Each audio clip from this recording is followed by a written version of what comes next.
Toujours un plaisir d'être à Londres, donc ça va. Et donc nous, on va vous parler de ce cargo à voile, en fait, mais sa question plutôt de son implication géographique, en fait. Et on parlait des vieilles voiles, effectivement, on parle d'un retour, en fait, du cargo à voile. Et on s'est interrogé sur deux aspects. Timothée va en parler sur le transport des passagers sur les îles du Ponant et le retour éventuellement de lignes de cabotage sur le long de l'Atlantique.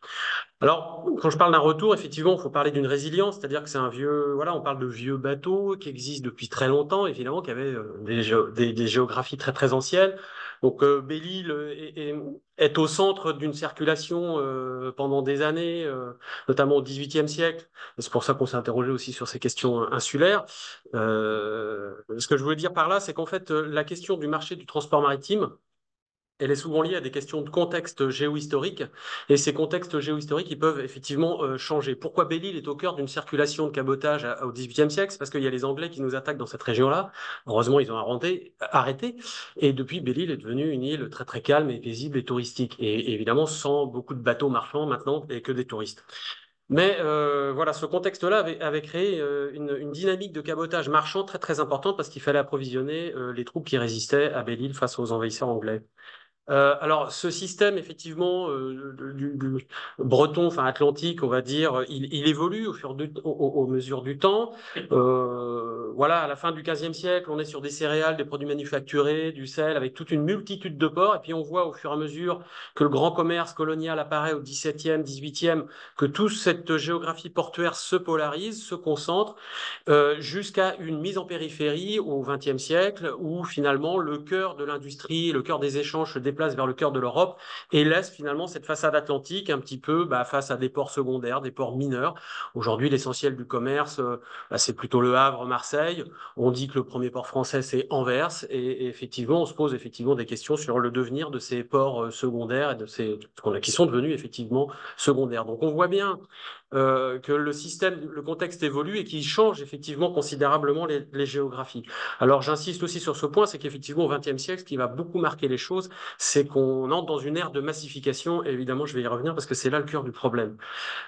Alors, ouais, juste pour rappeler qu'effectivement, on a eu jusqu'à 35 ports dans l'estuaire de la Loire. Donc, c'est, voilà, on a une présence portuaire très, très intense. Ce qui pourrait effectivement être réactivé aujourd'hui dans le cadre du cargo véhicule. Alors, la décarbonation, est-ce qu'elle propose un nouveau cycle? Ben, évidemment, on en a entendu parler, oui, hein, c'est évidemment un nouveau cycle qui change considérablement ses effets de contexte. Et comment tout ça va se reconfigurer? Ben, pour l'instant, on ne le sait pas trop.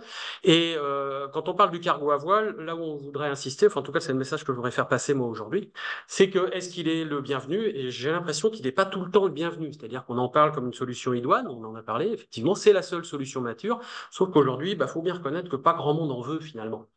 Je prendrai l'exemple de Tout, hein, il essaye de sortir son cargo à voile. Ça fait, moi j'ai commencé enfin, il a commencé à travailler en 2011. Donc voilà, je pense pas que la CMA-CGM, quand elle lance un nouveau bateau, elle mette autant de temps. Donc il y a des questions voilà, d'acceptabilité. Alors, je prends cet exemple-là. Les géographes, c'est vrai que nous on aime bien travailler avec le paysage. Je prends deux photos. La première, enfin, ça se passe au Havre, hein, tout ça. On est effectivement sur un port industriel, donc voilà, avec le terminal conteneurisé, et puis de l'autre côté, le terminal pétrolier. Et de l'autre côté, enfin, en dessous, c'est l'arrivée de Tout en mai 2020, qui débarque 12 tonnes de café euh, sur un quai au Havre. Euh, Au-dessus, voilà, c'est un transport massifié, complètement sécurisé. On n'a pas le droit d'y aller. En dessous, bah voilà, c'est plutôt les vacances. Il y a plein de gens sur le quai. Il y a des gens qui ont les mains dans les poches. Il y a quelques Fenwick. Enfin, c'est bon enfant, mais c'est pas du tout une réalité économique du transport maritime actuellement. La preuve en est, c'est que Tout au départ était à Douarnenez. Il a été obligé de partir au Havre parce qu'il y a eu un changement de contexte douanier. Parce on peut plus maintenant importer des produits bio venus hors européenne à part au Havre et comment dans les points d'entrée douaniers en Europe. Et donc il arrive au Havre et aujourd'hui, Taouk me disait là il y a pas très longtemps qu'en fait il est question qu'il quitte le Havre parce qu'il n'est pas forcément le bienvenu sur les quais. On ne sait pas où on va mettre son cargo en fait dans cet espace industriel en fait. Et donc ça c'est une vraie problématique. On parlait des effets de taille et là il y en a un, c'est-à-dire que on en a parlé tout à l'heure, quand on prétend transporter à la voile 1500 tonnes, faut bien reconnaître que dans le monde portuaire actuel, ça n'intéresse pas grand monde en fait. Pourquoi? Parce que ce modèle, il est complètement conçu par la masse, et c'est vrai qu'il y a des économistes dans la salle, c'est vrai qu'il y a une vraie question aujourd'hui qui se pose, c'est cette décarbonation, elle passe aussi peut-être par un changement du modèle économique. Il faut savoir que le modèle portuaire de rentabilité, il est fondé sur la masse, sur le volume. Or, quand on envisage la décarbonation, et si on accepte l'idée que le véhicule peut avoir une place dans cette nouvelle trajectoire du transport maritime, il va falloir changer le modèle portuaire, peut-être de rémunération, des échanges. Et ça, c'est extrêmement compliqué parce que c'est rompre avec un modèle, celui de l'économie d'échelle, qui est en vigueur et qui a toujours présidé à l'histoire du transport maritime. Donc, c'est une véritable révolution, en fait, intellectuelle et pas que technologique. Donc voilà. Et qu'est-ce que je voulais dire d'autre? Je vais te laisser la parole. Voilà. On va parler le cas des passagers. Donc la question, c'est effectivement comment accepter, enfin, quelle est l'acceptabilité portuaire? On a parlé, donc, M. Larieux a parlé d'accessibilité des ports, mais il y a l'acceptabilité, et c'est pas toujours évident. Cyril, vous pouvez appuyer sur la petite fausse du bas. Voilà. Donc, moi, Barbousse, donc, qui me parlait effectivement de chargé de mission donc, à l'association Minship, qui fédère les entreprises donc, qui travaillent sur cette propulsion des navires par le vent en France. Et donc, avant cela, j'étais aussi effectivement étudiant auprès d'Eric, et donc on a passé, notamment sur cette année de Master 2, 4 mois, à étudier un petit peu la desserte insulaire, et notamment un potentiel retour de la propulsion par le vent pour desservir les îles qui ont été autrefois donc, desservis par les navires à voile. Et donc, on a mené une étude sur 4 mois, auprès donc, on a fait 34 entretiens auprès de 9 un petit peu d'acteurs différents, des citoyens, des acteurs du continent qui étaient armateurs, compagnies maritimes, commerçants ou chargeurs potentiels, mais aussi utilisateurs de ces services-là. Donc, je vais pouvoir vous en dire un petit peu plus. Euh, le premier constat, c'est donc aujourd'hui, sur ce qui est de la propulsion par le vent pour le transport de passagers, on commence à avoir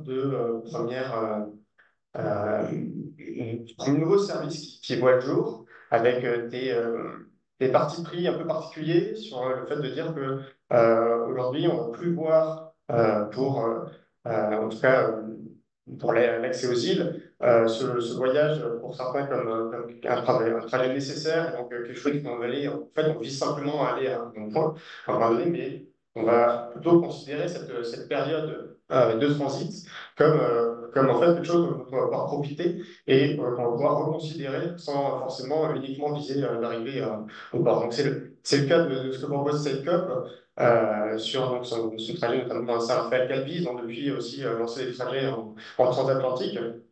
C'est aussi le cas de lien entre Utility Quiberon et Belle-Île, où ils prennent le parti donc, sur des rotations quand même là, pour les liens qui sont quotidiennes, avec donc de prendre un peu plus de temps. On va prendre 3 heures de traversée contre 50 minutes, mais où on va pouvoir utiliser le vent quand il est là, c'est toujours sa première question que vous me posez, pour propulser le navire. Donc aujourd'hui, c'est quand même quelque chose qui est fonctionné. En 2022, on a quand même 18 000 passagers qui ont utilisé cette avis. Et donc avec un écart de prix finalement qui n'est pas si aberrant que ça. Là, on a eu 42 € contre 39 en ferry. Donc voilà.